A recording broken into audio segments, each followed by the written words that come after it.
Welcome everyone to today's Explainer. I want you to take a second and think about every history book you've ever cracked open. From middle school all the way to university, we're kind of taught to treat these texts as the absolute, unfiltered truth, right?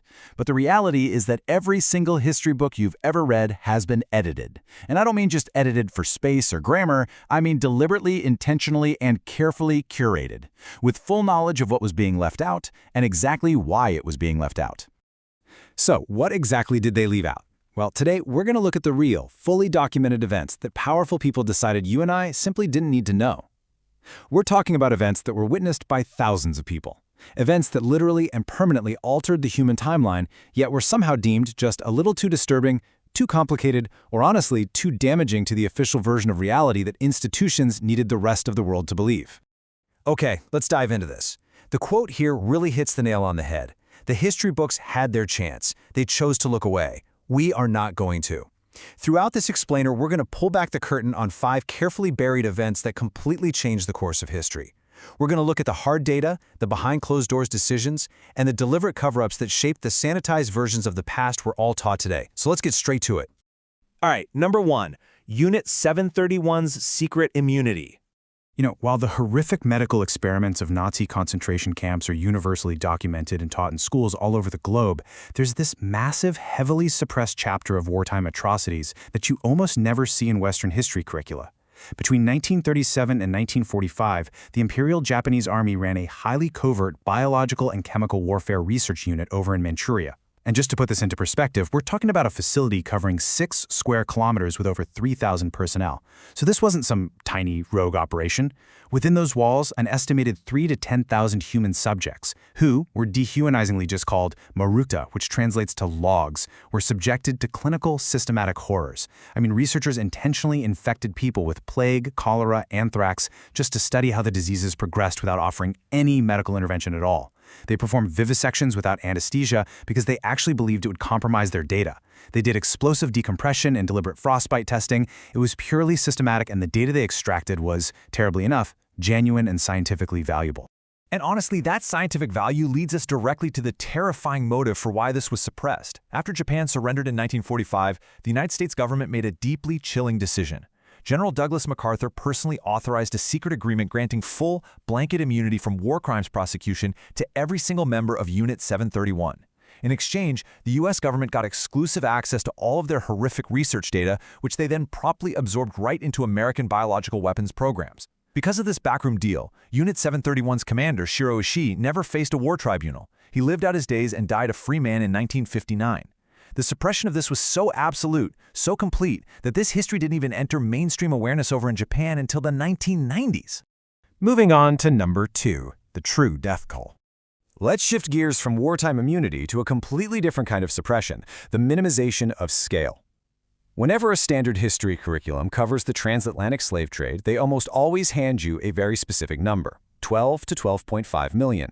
That's the figure everyone gets taught when discussing the sheer volume of people transported from Africa to the Americas between the 1500s and 1800s. And look, it is an accurate and thoroughly documented number, but it is incredibly selective. Because crucially, this number only counts the individuals who actually survived the Middle Passage and arrived alive. It's almost mathematically engineered to stop counting right before the accounting becomes truly impossible for society to stomach.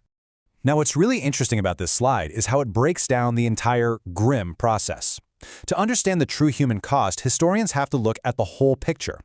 Before anyone was even put onto a ship, the capture raids and wars inside Africa resulted in an estimated 1 to 2 deaths for every single person successfully captured.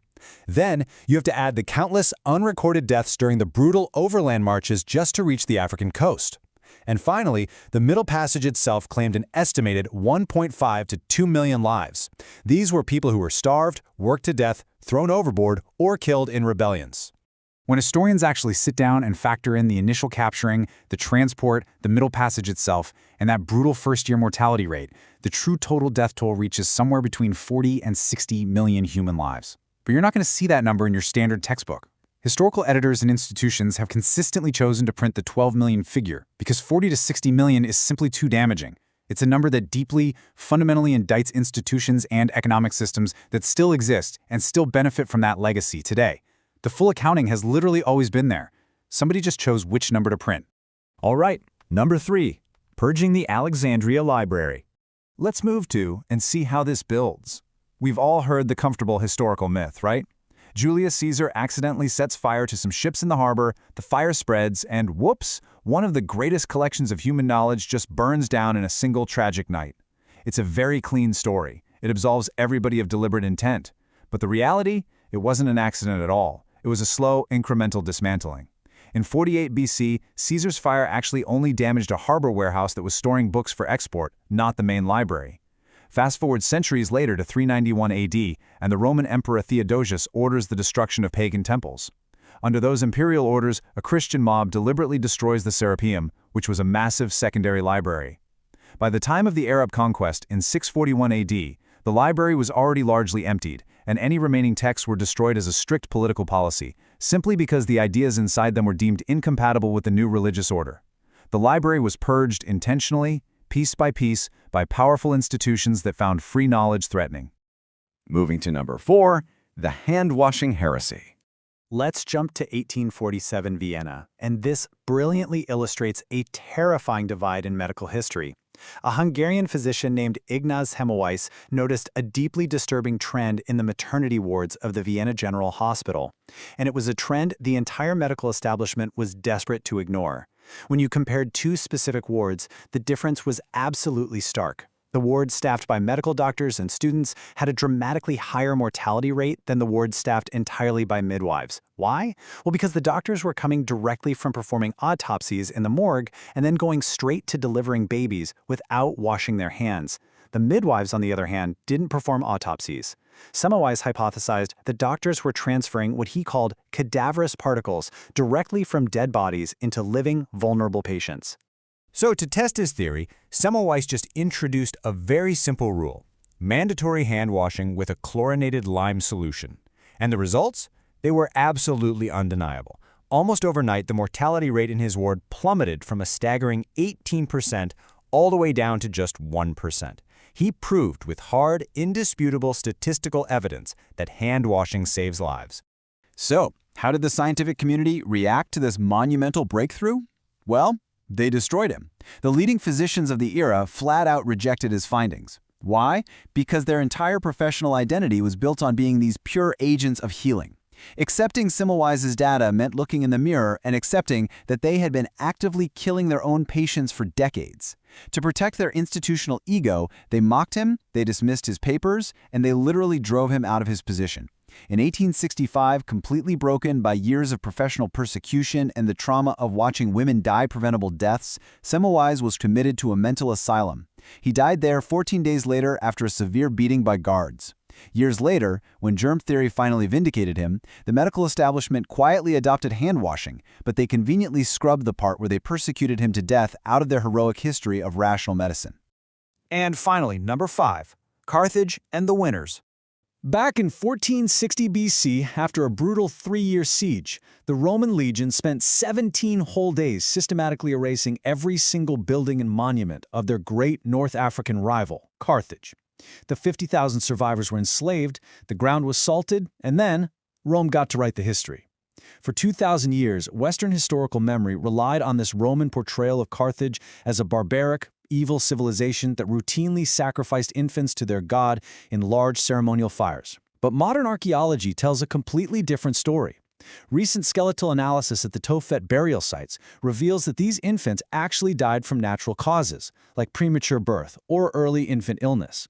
These were simply regular cemeteries for grieving parents. They were not sites of mass ritual sacrifice.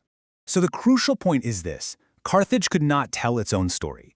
Rome carefully constructed this monstrous myth for a very specific, calculated reason: to retroactively justify their total annihilation of a rival civilization and to ensure that absolutely no future generation would ever mourn what was lost. We always hear the phrase, "history is written by the winners." Well, the historical erasure of Carthage is the clearest possible proof of what that actually means in practice. When we step back and look at these 5 events together, a very clear, undeniable pattern emerges. And remember, these aren't conspiracy theories. Every single one of these realities is heavily documented and sourced. The perpetrators of Unit 731 walked free simply because their data was deemed too valuable. The true 40 to 60 million death toll of the slave trade was purposely minimized to protect modern sensibilities. The Library of Alexandria wasn't an accident. It was dismantled by intentional political policy. Dr. Semmelweis was utterly destroyed just to protect the ego of the medical establishment. And Carthage's entire legacy was penned by the very people who destroyed it. The official version of history is constantly being shaped, edited, and constructed to protect the powerful and erase the inconvenient truths. We know beyond a shadow of a doubt that history has been edited. So, knowing all of this, the question we need to leave you with today is, what else is hiding in the parts of history we haven't read yet? The next time someone hands you a history textbook or tells you the definitive, neatly packaged story of how an event unfolded, always remember, someone, somewhere, decided exactly what went into it, and more importantly, someone decided what didn't. Keep questioning, keep learning, and thank you so much for joining us on this explainer.